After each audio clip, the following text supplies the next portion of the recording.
5-star books that nobody is talking about. So let's talk about them.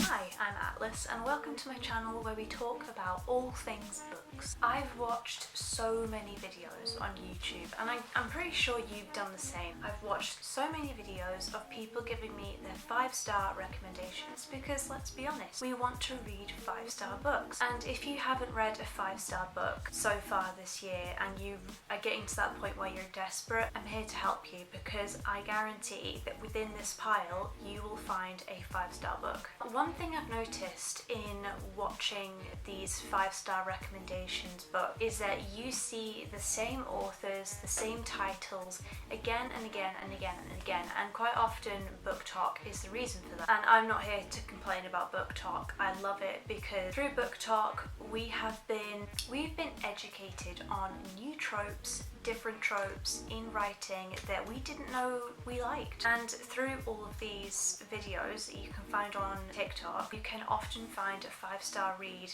relatively quickly, or you can find a TikToker that has the exact same reading taste as you do. One problem with all of this is that you get the same recommendations again and again and again and again, and not gonna lie, that can be a bit annoying. And I'm one of those people where I don't want to be talking about the same things, same books that everyone else is talking about. I like to be different. I like to stand out, and that's not necessarily a good thing all the time. But I'm here to share with you some of my 5-star reads that I guarantee you will not have heard of before. So let's talk about these 5-star books. In total, I have 8 books, so not too many, but you should find something in this pile. Now I have to say, I think 2 of these books are a 4.5, but the reason why I'm including them is quite simply because the only reason they're a 4.5 is because they didn't match my personal reading tastes, but the book overall was brilliant. So that means it's a very good chance it could be a 5-star read for you. The first book I'm going to talk about is Wartime Brides by Lizzie Lane. I did not expect this to be 5 stars. This hit me in the face. It hit me in the face. Lizzie Lane is an absolute genius. If you are interested in historical romance of like the World War II period, then you will love this. There was so much more gossip and drama in this book. I could never have anticipated how this read and how engaging this would be. I read this in less than 12 hours. Granted, the text itself is huge. It is gonna be a really quick book to fly through, but it's just brilliant. It's fantastic. You follow the viewpoints of 3 different women who are friends. A couple, like 2 of them are friends, one of them is kind of like a frenemy, but they're all friends in the end. So you follow, where is it? Edna, Charlotte and Polly. Boy, are their stories engaging. Please read it. It's brilliant. It's so good. And from this, I am very interested in Lizzie Lane's other books. I think I've put a couple of them on my Amazon wishlist. Very, very intrigued. Please read it. And speaking of romance, I cannot talk enough about how much I love Marianne Keyes. She is brilliant, and the way she writes is such a friendly, warm fashion. Like, you feel like you're reading a book that your best friend has written. I love it. I read this book in a reading vlog. I think I'll link it like up here for you to watch if you're interested. It says, "Your best funniest friend telling story."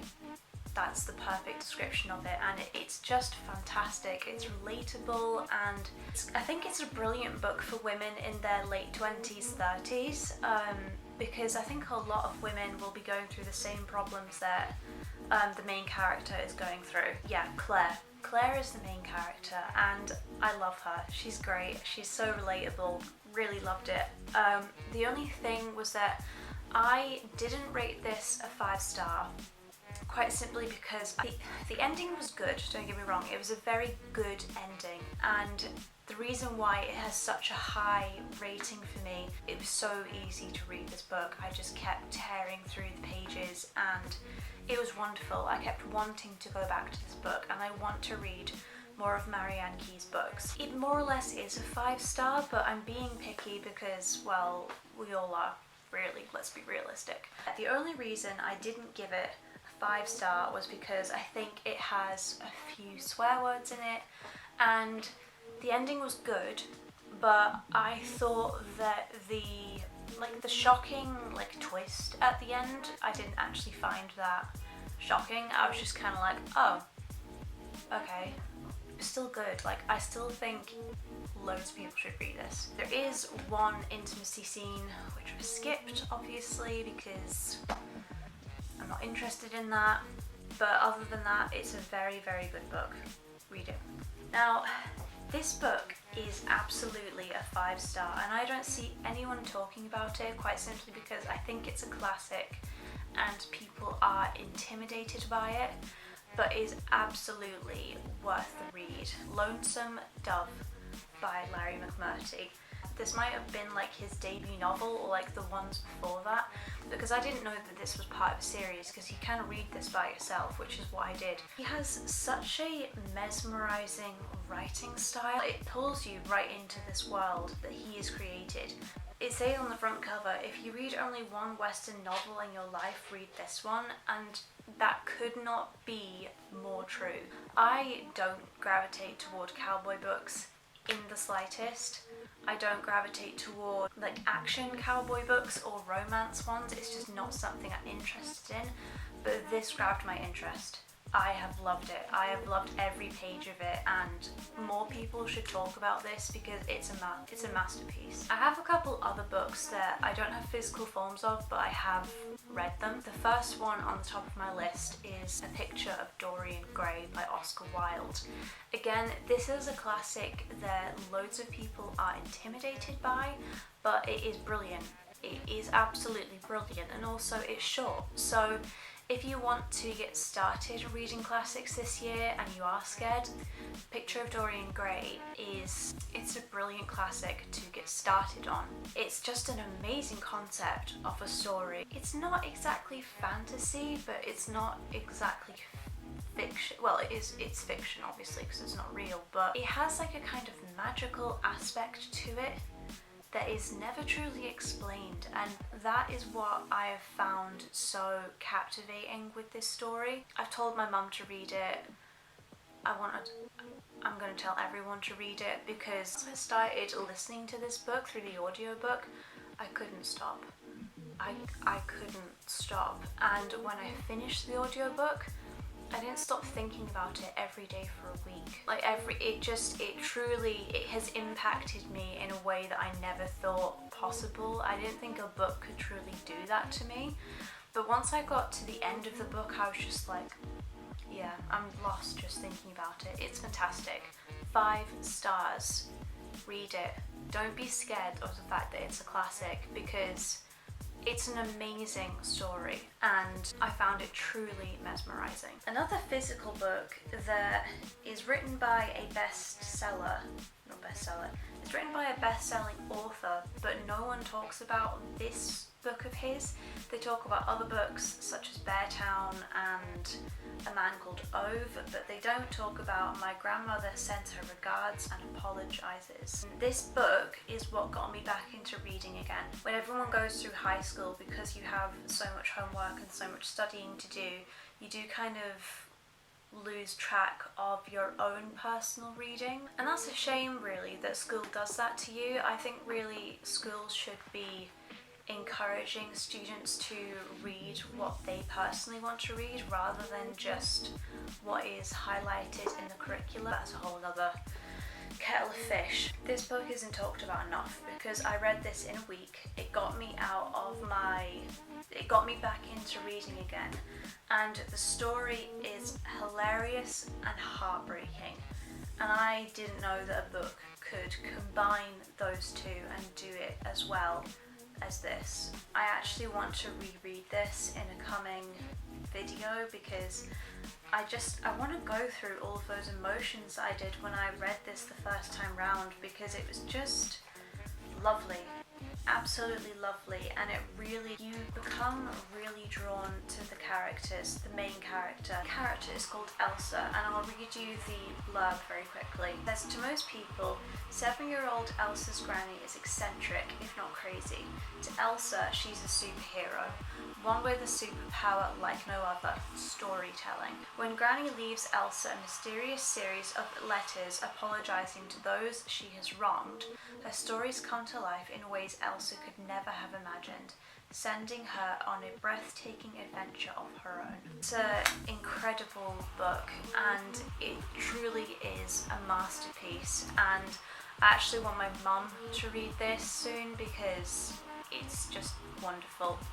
Another 5-star read that I have to talk about is A Little Murder by Suzette A. Hill. Little Murder is a perfect story for someone who loves Agatha Christie novels. If you love Marple, if you love Poirot, it has that kind of feel to it. So if you love Agatha Christie, you need to read this 100%.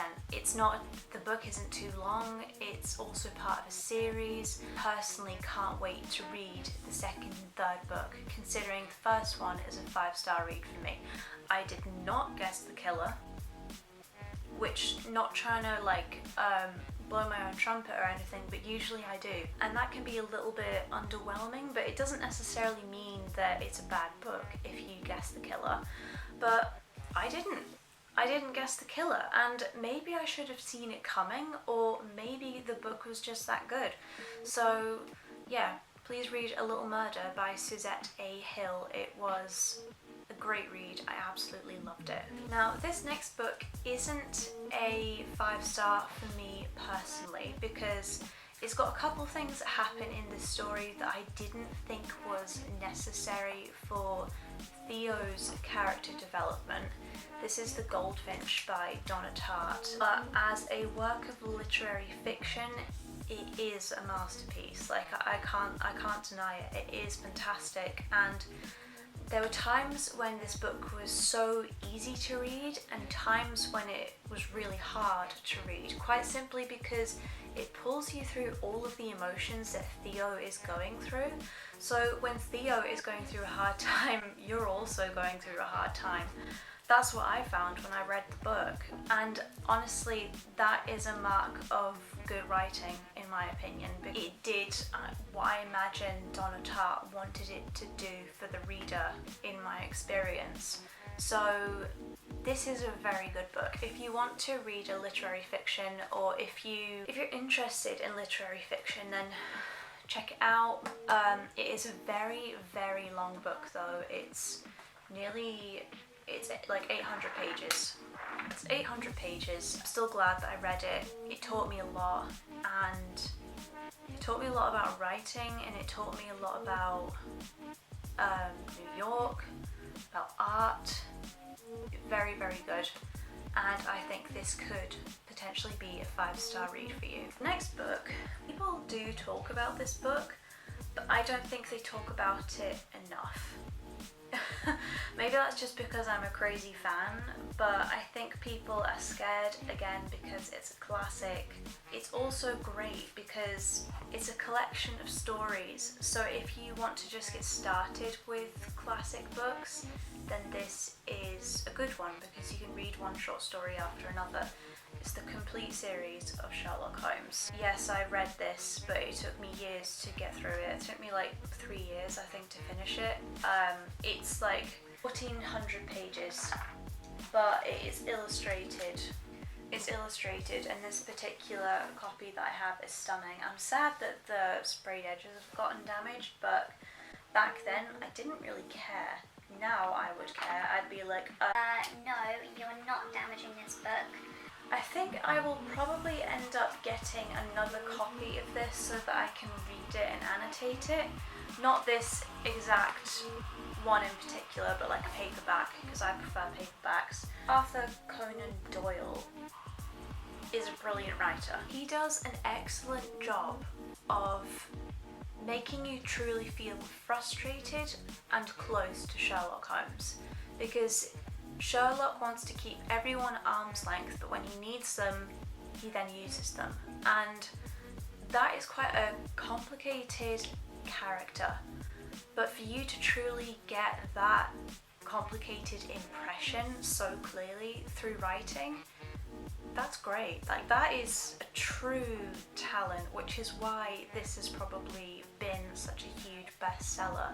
I love Sherlock Holmes. Honestly, I feel like this may sound really strange, but I feel like I can relate to him quite a lot because he finds people frustrating and I find people frustrating, but he also sees things where other people don't, and that can also be reassuring to someone who always feels different. And that is probably why I love this book so much. It's probably why it's a 5-star read for me, and it always will be. More people should read it, and considering the fact that it's a collection of stories, then you know, you can just read what you want as you want to, and it's a great way to, again, read a classic. We are now on to the last 2 books. This book completely caught me by surprise. It is a 5-star because I don't think it's rated as a 5-star on my Goodreads, but it is because this again really pulled me into reading. It got me out of a reading slump, and this was technically the first thriller that I read, and it's a science fiction thriller, so it's really, really interesting.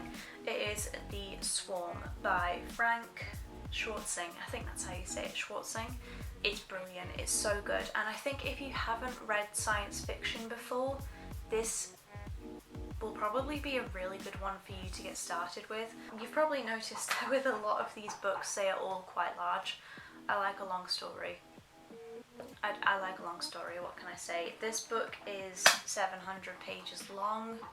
I think this is like an American edition because the book itself is huge, and in the UK, when a book is like 700 pages long, it's not this tall, it's usually like here. But I'm really glad I got it because I got it in my secondhand bookshop, and it was wonderful. I read this in like a week and a half.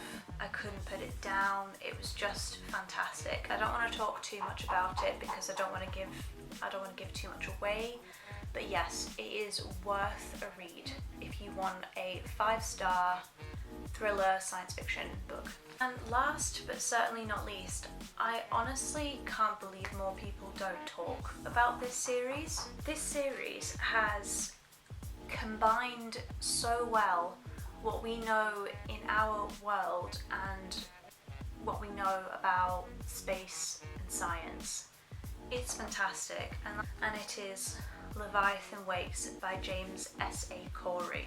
This is like a limited edition book. A friend of it actually ordered it for me, and I love it. It's a lovely edition, and it also has a map on the inside of the dust jacket. The outside of the book is beautiful. It's stunning. I do really, really love this book. Again, this is science fiction, and if you are a science fiction fan and you haven't read this, what are you doing? Like, please just read it. I know that the TV series is fantastic. I love the TV series, and I've watched it many times, and it completely does the books justice, like 100%. All of the characters from this book are more or less exactly as they are portrayed in the TV series, and it is brilliant, it's fantastic, and more people should read The Expanse. I love it. The only complaint would probably be that I think there's a few swear words used, but there's really not much as far as I remember. But if that is something that bothers you, then bear that in mind. It bothers me too, but it's really hard to come by a book that doesn't have swear words in it these days. So I just have to skim past it. These are my 8 5-star reads that no one's talking about and that you need to start reading so that you can then talk about them. I love all of these books so much. I really hope you found this video interesting, and I hope that you find a 5-star read from this collection. I love all of these books. I will never forget any of these books, and that's why I'm talking about them today. And I think they need to be talked about more. If you have a 5-star read that you feel no one's talking about, tell me about it down below, because we are always, everyone on here is looking for a 5-star read. Thank you so much for watching this video. It means more than I can express. Finding book friends is one of the best things ever because stories mean the world to me. They mean so much, and storytelling is my life. So being able to talk on camera, rant about books is quite simply one of my favourite things to do. So thank you so much for joining me in this video. If you made it to the end of this video, let's leave the star emoji down below because, yeah, stars. Doesn't really need explained, does it? Leave the star emoji down below. Part of the secret comment club. I love you guys. Yeah, and I will see you in my next video. Toodles. Please be focused, please be focused, please be focused.